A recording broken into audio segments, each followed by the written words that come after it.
Episode start అవగానే మొత్తానికి చూసుకున్నట్లయితే సిద్ధార్థ్ అయితే బోర్డు మీటింగ్లో కావ్య ప్రూవ్ చేసుకోవాలని, కావ్య ప్రూవ్ చేసుకోకపోతే ఇక 2 రోజుల్లో చాలా పెద్ద డీల్ ఇక తన మూలంగానే వచ్చింది కాబట్టి తను ఎండి చైర్లో కూర్చుంటానని ఇక కమిటీ మెంబర్స్లో అందరి దగ్గర ఇక చాలా పెద్దగానే చెప్తాడు సిద్ధార్థ్ అయితే.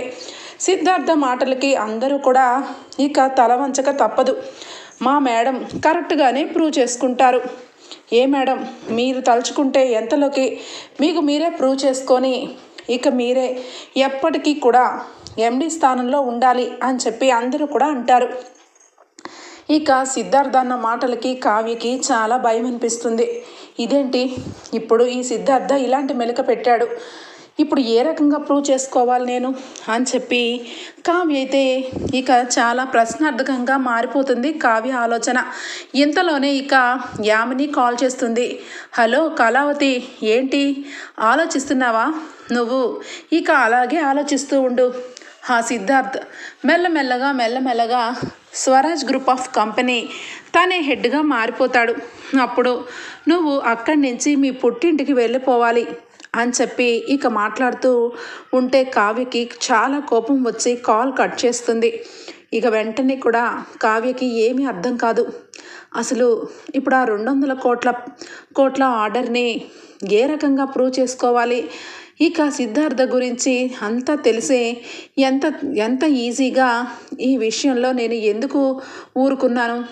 వెంటనే అసలు ఆ ఆర్డర్కి సంబంధించిన విషయాలన్నీ ఎంక్వైరీ చేస్తాను అని చెప్పి 200 కోట్ల ప్రాజెక్టు గురించి ఆలోచన చేస్తూ అన్ని విషయాలు నాకు తెలియవు, కొన్ని విషయాలు ఆయనకే తెలుస్తాయి, ఆయనకి ఎంతైనా గతం మర్చిపోయినా కొన్ని విషయాల్లో ఆలోచన అందుతుంది కదా అని చెప్పి రాజ్కి కాల్ చేస్తుంది. రాజ్ ఇక వెంటనే కూడా వస్తాడు. రావడంతోనే కళావతి గారు ఏదో అర్జెంటుగా మాట్లాడాలన్నారు. ఏ విషయం అండి చెప్పండి అనగానే ఇక వెంటనే రాజు 2 చేతులు పట్టుకొని ఏమండి రామ్ గారు, మీరు నాకు ఒక సమస్యని తీర్చాలి, సలహా అయినా ఇవ్వాలి అనగానే ఏంటో చెప్పండి, మీరేమీ టెన్షన్ పడద్దు, నేనున్నాను కదా మీకు అని చెప్పి అనగానే కావ్య చాలా ప్రేమగా చూస్తూ ఉంటుంది రాజ్ వంక. ఏంటో చెప్పండి అనగానే మా కంపెనీ విషయంలో ఒక పెద్ద సమస్య వచ్చిందండి. మా కంపెనీకి సంబంధించిన ఇక గ్రూప్ మెంబర్స్లో ఒక అతను సిద్ధార్థ్ అనే అతను ఏదో పెద్ద ప్రాజెక్ట్ అయితే తన మూలంగా రాబోతుందని, ఇక 200 కోట్ల ప్రాజెక్టు తనని చూసే ఇచ్చారు కాబట్టి ఈ కళావతి ఎప్పటి నుంచో ఈ కంపెనీని ఇక కింద వరుసలోకి లాగేస్తుందని అందరికీ కూడా లేనిపోని మాటలు చెప్పి ఏదో రకంగా నన్ను ప్రూవ్ చేసుకోమని షరతులు పెట్టారు. మనకి ఎన్ని రోజులు టైం లేదండి, 2 రోజులే టైము అని చెప్పి కావ్య చెప్పగానే ఓహో, ఇలాంటి విషయానికి కళావతి గారు భయపడతారా? అసలు భయం అనేది ఉందా కళావతి గారికి అనగానే ఏంటండి మీరు మాట్లాడేది అనగానే ముందు మీరు టెన్షన్ మానండి, ఫస్ట్ టెన్షన్ మాని నా చేతుల్లో చేతులు పెట్టి నా కళ్ళల్లో కళ్ళు పెట్టి సూటిగా చూడండి అని చెప్పి అంటాడు. ఏంటండి మీరు చెప్పేది అనగానే 2 చేతులు పట్టుకొని రాజ్ కళ్ళల్లో కళ్ళు పెట్టి చూడగానే రాజ్ ఒక్క నిమిషంలో చూడండి కళావతి గారు, మీరు అనుకుంటే ఖచ్చితంగా జరుగుతుంది. మీరు మొట్టమొదటి నుంచి ఈ ఆఫీసుని ఈ కంపెనీని మీరే చూస్తున్నారని అన్నారు. అలాంటప్పుడు మిమ్మల్ని చూసే కదా ఆ ప్రాజెక్టు ఆ సిద్ధార్థకి ఇచ్చుంటారు.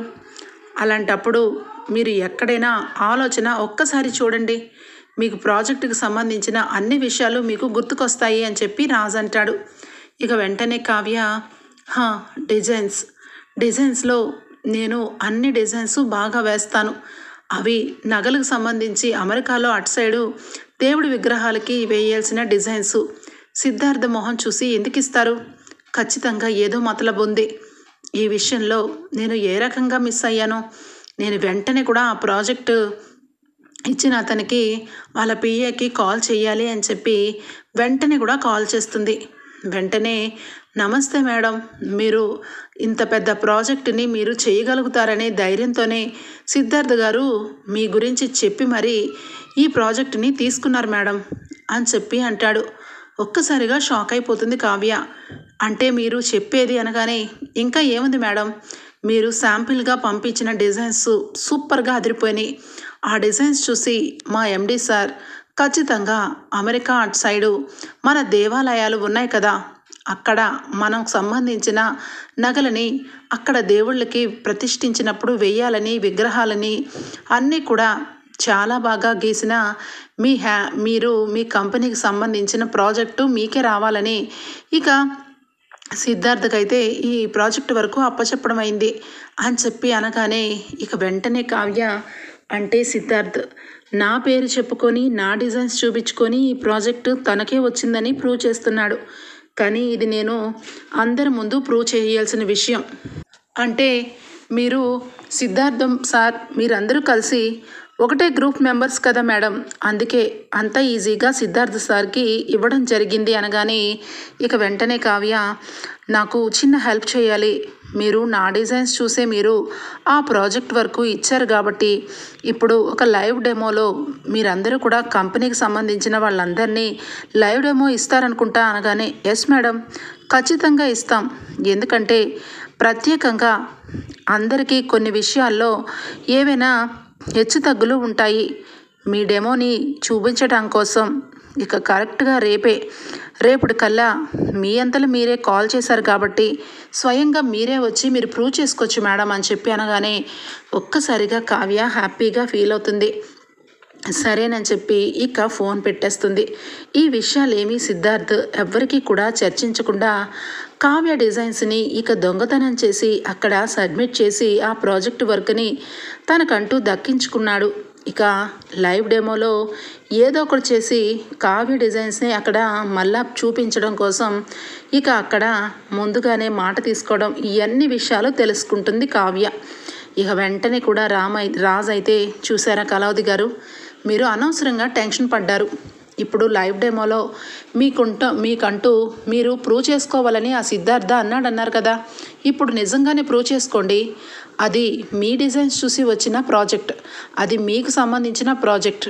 అంతమంది ముందు మిమ్మల్ని తక్కువగా అంచనా వేసిన వ్యక్తికి చెంపదెబ్బ కొట్టినట్టుగా అక్కడే సమాధానం చెప్పండి అనగానే చాలా చాలా థ్యాంక్స్ రామ్ గారు, నిజంగా మీరు నాకు చాలా పెద్ద సహాయం చేశారనగానే ఈ సహాయానికి ఏంటండి, ఏమీ పర్వాలేదు, ఇప్పటికైనా నా మాట వింటారా నా మనసులో మాట అనగానే ఒక్కసారిగా కావ్య సిగ్గుతో తలదించుకొని ఉంటుంది. చూడండి కళావతి గారు, నా మనసులో ఉన్న మాటలు బయటికి రావట్లేదు తప్ప నేను ఏం మాట్లాడతానో మీకు తెలుసు, మీ కళ్ళల్లోనే తెలిసిపోతుందండి నేను మీకు ఏం చెప్పాలనుకుంటున్నానో అని చెప్పి అంటాడు. ఇక కావ్య అయితే ఏమి మాట్లాడదు, అయినా కూడా నా మనసులో ఉన్న మాటలు మీకు చెప్పాలి అని చెప్పి ఇక వెంటనే రాజు అయితే గ్రీటింగ్ కార్డుని తీసి కావ్య చేతిలో పెడతాడు. ఇది మీరు ఎవ్వరూ లేని టైంలో ఇంటికి వెళ్ళి చూసుకోండి కళావతి గారు, మీరు బదులు వెంటనే కూడా నాకు రిప్లై చెయ్యాలి అని చెప్పి రాజు అంటాడు. ఇక వెంటనే కావ్య సిగ్గుతో అది తీసుకొని లోపల పెట్టుకుంటుంది హ్యాండ్ బ్యాగ్లో. ఇక అక్కడి నుంచి ఇంటికైతే వస్తుంది. ఇక సిద్ధార్థకి కాల్ చేస్తుంది యామిని. ఏంటి ఏమైంది, ఆ కావ్య చాలా పాపం టెన్షన్లో ఉన్నట్టుంది అనగానే అవును మేడం, మీరు చెప్పినట్టుగానే నేను ఇక అందరి ముందు ఆ కావ్యకి చాలా పెద్ద సమస్యలో పడేశాను. ఇప్పుడు తనకంటూ ప్రూవ్ చేసుకోవడానికి ఏముంటుంది, అందుకే ఇక ఎల్లుండి తను ఇక దిగిపోతుంది. నేను ఆ ఎండి చైర్ని నేను సంపాదించుకోబోతున్నాను. ఇక దుగ్గిరాల స్వరాజ్యం మొత్తం కూడా నా చేతుల్లో ఉంటుంది మేడం, ఈ విషయంలో మీకు ఎలాంటి హెల్ప్ చేయమన్నా చేస్తాను అని చెప్పనగానే పర్వాలేదు, నువ్వు నాకు ఏ సహాయం చేయనవసరం లేదు, ఆ కావ్య ఆ చైర్లోంచి వెళ్ళిపోయేటప్పుడు ఒక్క ఫోన్ చెయ్యి, నేను వచ్చి కళ్ళారా చూసి వీక్షిస్తాను అని చెప్పి అనగానే సరే మేడం అని చెప్పి ఫోన్ పెట్టేస్తాడు. ఇక రాజ్ కూడా ఇంటికి రావటం జరిగిపోతుంది. ఇక రాజ్ అయితే ఎప్పుడెప్పుడు కావ్య మెసేజ్ చేస్తుందా అని చెప్పి చూస్తూ ఉండగానే కావ్య ఇంటికి వెళ్ళి హ్యాపీగా గ్రీటింగ్ కార్డ్ని ఓపెన్ చేసి చూస్తుంది. డియర్ కళావతి గారు, మీరంటే నాకు చాలా ఇష్టం, మిమ్మల్ని చూసినప్పటి నుంచి మీ ప్రేమలో పడిపోయాను. ఈ విషయంలో మీకు నిజంగా ఏ అభ్యంతరము లేకపోతే మిమ్మల్ని పెళ్లి చేసుకోవాలనుకుంటున్నాను, మీ బదులు నాకు చెప్పండి అని చెప్పి అందులో ఉంటుంది. ఇక వెంటనే ఇందిరాదేవి అలాగే అపర్ణ ఇద్దరు కూడా వచ్చి నా కొడుకు ఎంత పద్ధతి కలవాడు, ఈ రోజుల్లో అన్నా అన్న మనుషుల్ని తీసుకొని ఎగరేసుకొని వెళ్ళిపోయే రోజులు, అలాంటిది ఎంత పద్ధతిగా రాశాడు అనగానే, వాడు నా మనవడు అపర్ణ, వాడు ఎంతైనా గతం మర్చిపోయినా వాడి పద్ధతి మర్చిపోలేదు అని చెప్పి ఇక అనుకుంటూ, ఇంకా ఆలస్యం చేస్తావే, ఇప్పుడే మెసేజ్ పంపించు అనగానే, ఆగండి ఆయన ఇంత చక్కగా పంపించినప్పుడు చిన్న మెసేజ్ పంపించి ఆయనని ఆ ఆనందాన్ని నేను కూడా చూడాలి కదా నానమ్మ. రేపు చిన్న డెమో ఉంది, అందరి ముందు ఆ డెమో ఫినిష్ చేసి ఆ ఆర్డర్స్ అక్కడ ఉన్న ప్రాజెక్ట్ వర్క్ నాకే అప్పచెప్పి అందరి ముందు దర్జాగా ఆయన్ని చైర్లో తీసుకెళ్ళి కూర్చోబెట్టబోతున్నాను నానమ్మ అనగానే, ఏం చేస్తున్నావు కావ్య అని చెప్పి అపర్ణ అంటుంది. ఏం చేస్తానో రేపు తెలుస్తుంది అత్తయ్య అని చెప్పి ఇక కావ్య అయితే ఇక సస్పెన్స్ అయితే పెడుతుంది. ఇక వెంటనే కూడా ఇక నెక్స్ట్ డే మార్నింగ్ అవుతుంది. సుభాష్, ప్రకాశం వీళ్ళందరూ కూడా చాలా బాధపడతారు. అమ్మ కావ్య, ఇక ఈరోజు నీకంటూ ప్రూవ్ చేసుకోవడానికి ఏముంది చెప్పు, వాళ్ళు కావాలనే ఆ సిద్ధార్థ ఆ రకంగా ప్రయత్నం చేశాడు.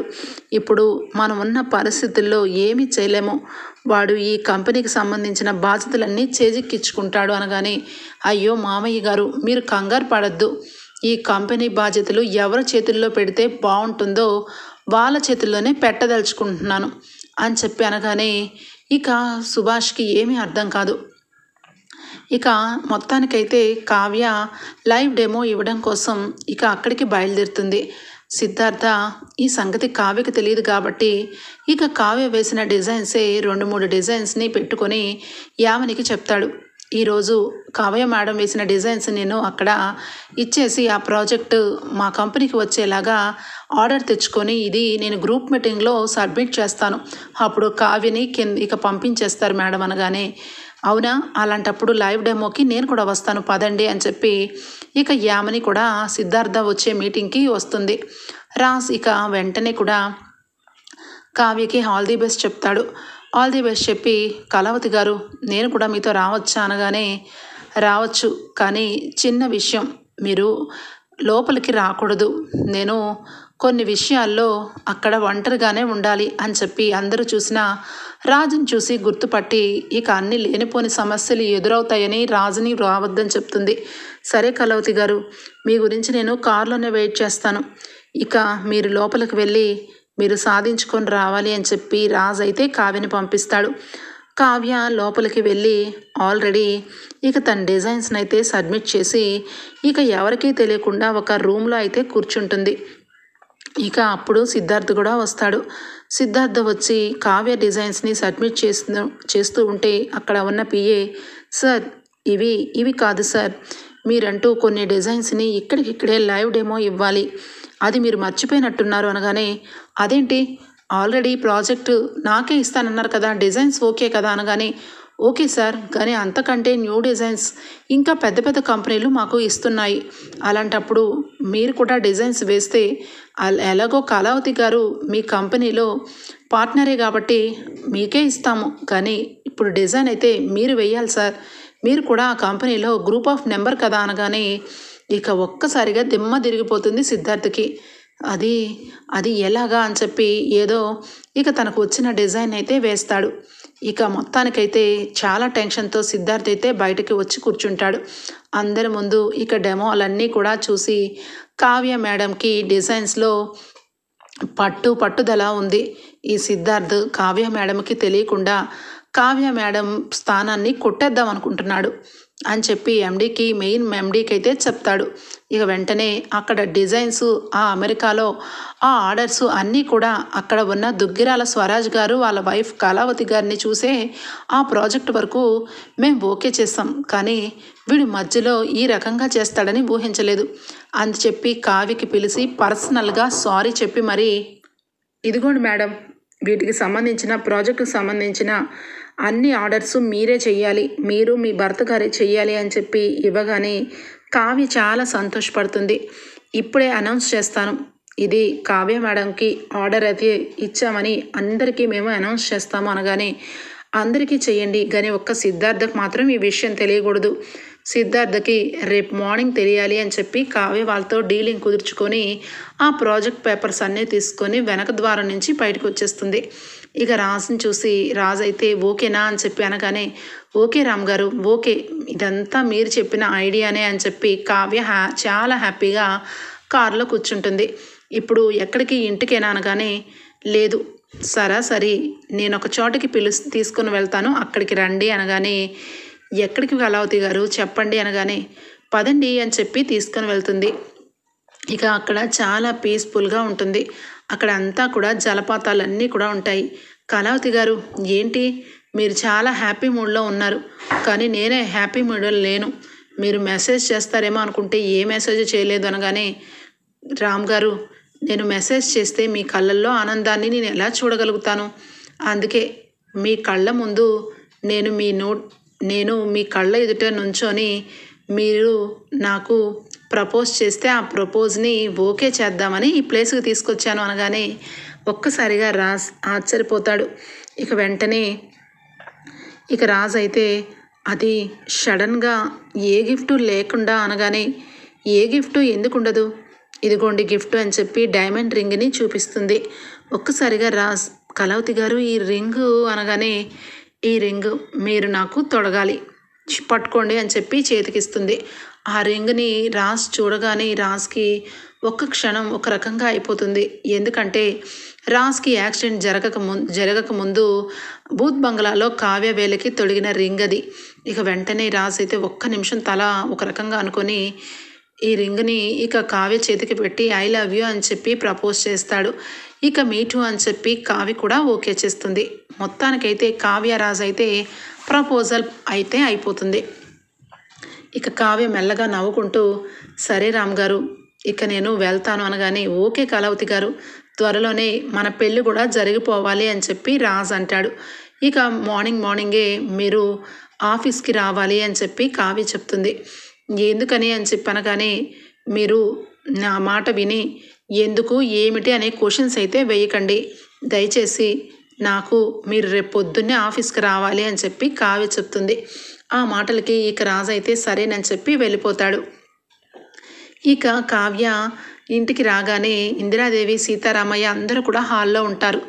కావ్య ఈరోజు ఇక ఏదో మెరాకిల్ జరిగింది, సిద్ధార్థ్ అయితే ఇక ఏ మాటకి దేనికి రెస్పాన్స్ లేదంట, ఇప్పుడే ఆఫీస్ నుండి కాల్ వచ్చింది, రేపు పొద్దున్న అందరి ముందు సిద్ధార్థ నువ్వు వాడంతలో వాడే తప్పుకుంటాడేమో అనిపిస్తుందమ్మా అనగానే లేదు మావయ్య రేపు వాడంతకు వాడే తప్పుకోడు, వాడికి ఎక్కడో హోప్స్ ఉంటుంది, ఖచ్చితంగా రేపు నన్ను తొలగించడం కోసం వాడు రేపు ప్రిపేర్ అయి వస్తాడు, కాబట్టి వాడి ఆటలు చల్లవు మావయ్య గారు అనగానే ఏమిటమ్మా నీకు ధైర్యం అనగానే మీ అబ్బాయి గారే నా ధైర్యం మావయ్య అనగానే ఒక్కసారిగా అందరూ షాక్ అయిపోతారు.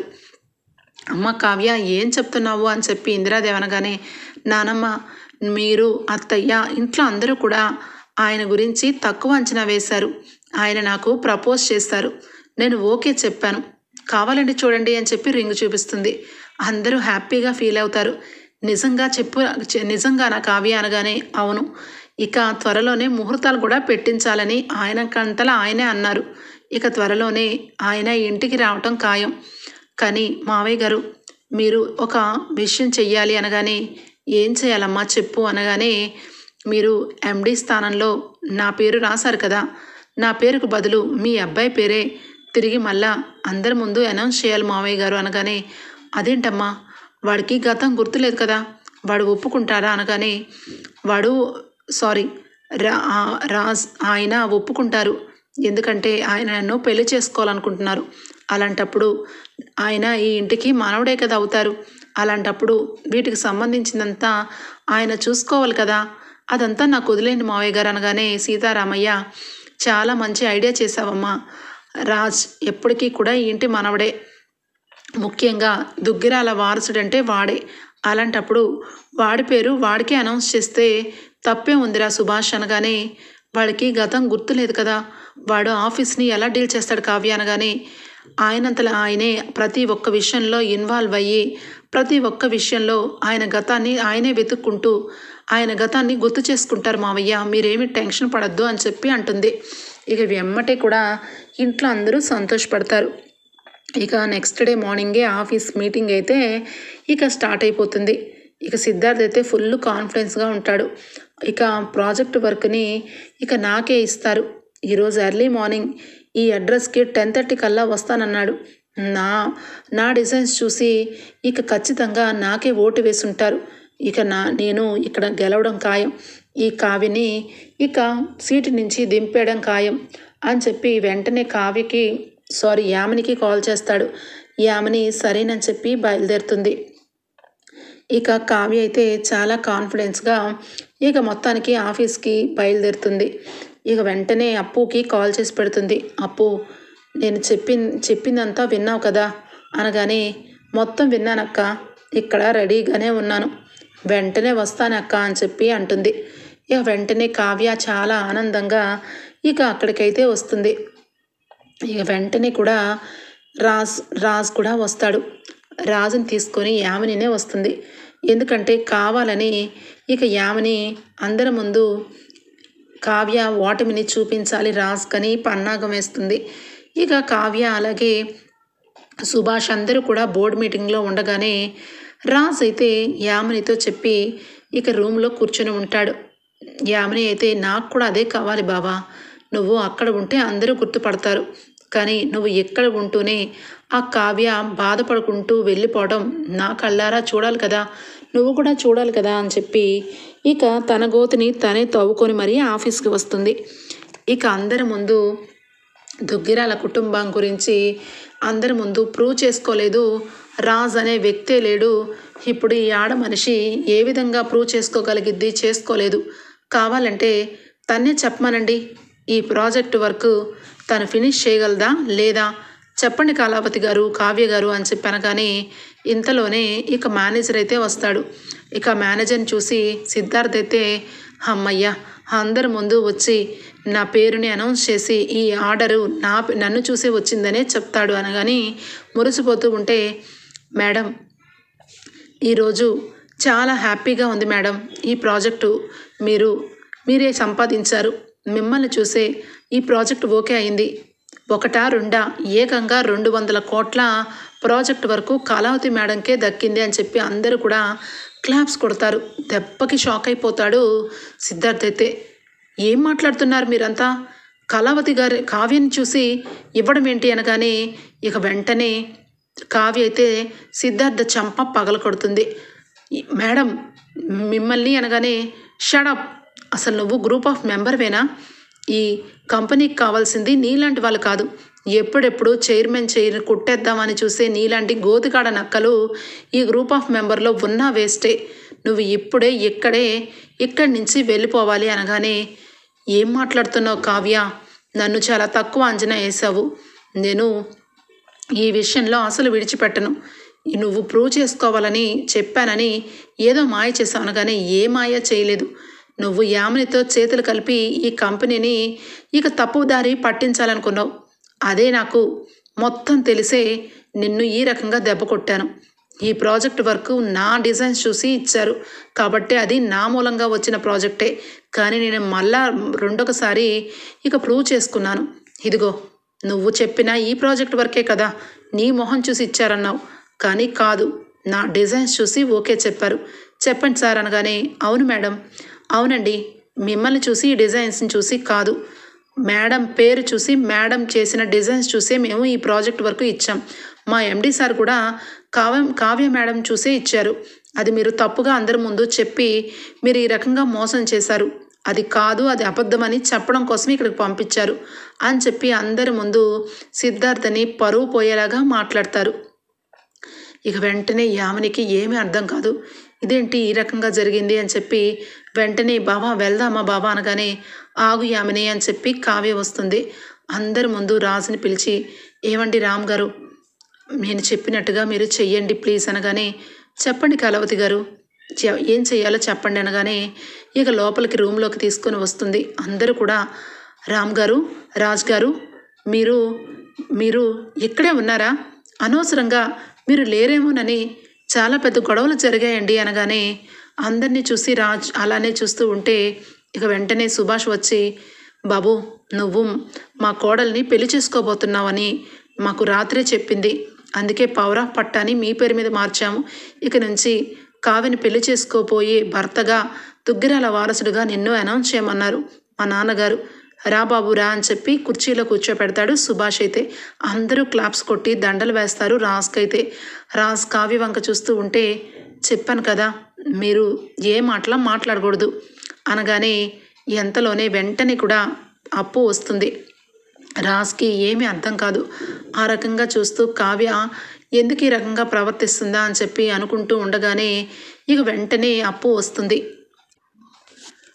అప్పుని చూసి కావ్య తల ఊపి ఓకేనా అనగానే, డబల్ ఓకే అక్క, నువ్వు చేసేది 100% కరెక్ట్.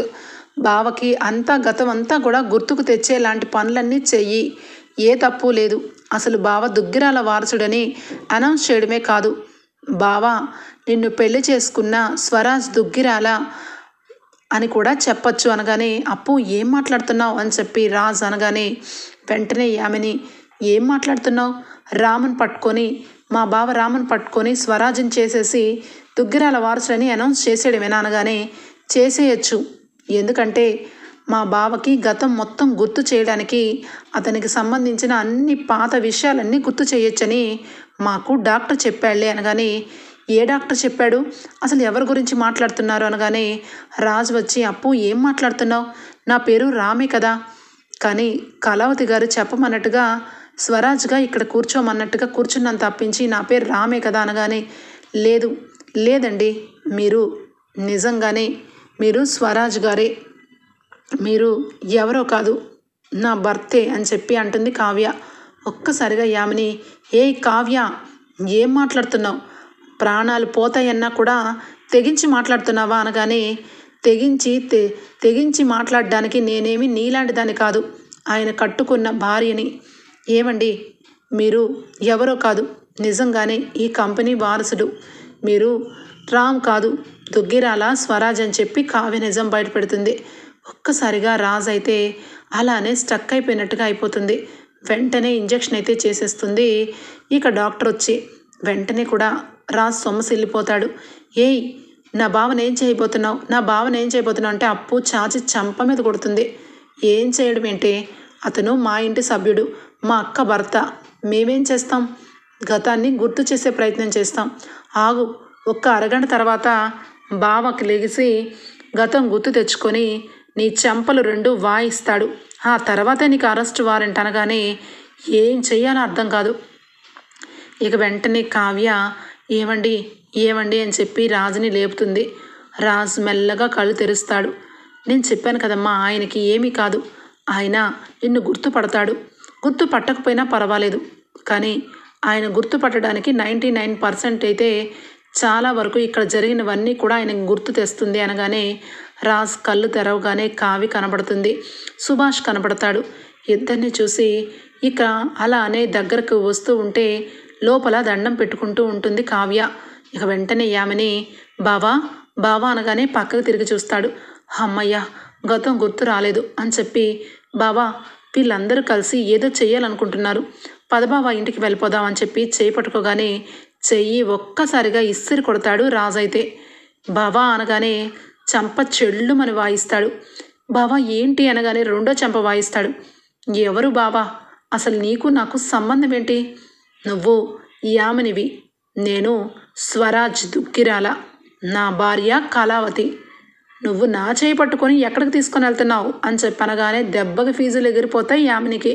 వెంటనే కావ్య అయితే దండం పెట్టుకుంటూ ఉంటుంది దేవుడికి. భగవంతుడా, నా భర్త నార్మల్గా అవ్వాలని నేను దండం పెట్టుకున్నట్టుగానే చేసావా అని చెప్పి ఇక దండం పెట్టుకుంటూ ఉంటే, నాన్న రాజ్ అని చెప్పి సుభాష్ అయితే ఒక పక్క పట్టుకోగానే డాడీ అని చెప్పి దగ్గరికి వచ్చి హక్ చేసుకుంటాడు. కావ్యని చూసి కళావతి, నువ్వు నిజంగా గ్రేట్ కళావతి, ఈరోజు నాకు గతం గుర్తులేక ఈ కంపెనీని, ఇక ఈ యామిని, ఈ సిద్ధార్థ్ లాంటి వాళ్ళు అడ్డగోలంగా ఈ కంపెనీని మూసేయాలని వేసిన ప్లాన్ని నువ్వు ఏ రకంగా తిప్పికొట్టావో ఆ రకంగా తిప్పికొట్టావు. నిజంగా నువ్వు నాకు దొరకడం అదృష్టం, నీలాంటి భార్య నాకు దొరకడం నిజంగా నేను చేసుకున్న పుణ్యం అని చెప్పి కావ్యని హక్ చేసుకుంటాడు. ఇక వెంటనే యామిని మొహం మారిపోతూ, అది కాదు రామ్ అనగానే, మళ్ళా అదే మాట, మా బావకి గతం మొత్తం గుర్తుకు వచ్చింది.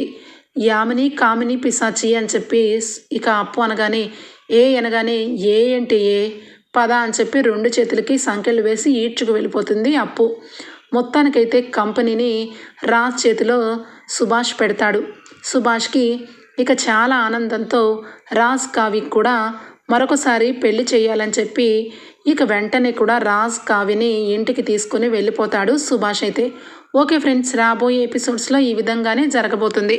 మీకు గనక నచ్చినట్లయితే లైక్ ఇచ్చేయండి friends. Bye, take care, thank you for watching ఈ ఎపిసోడ్.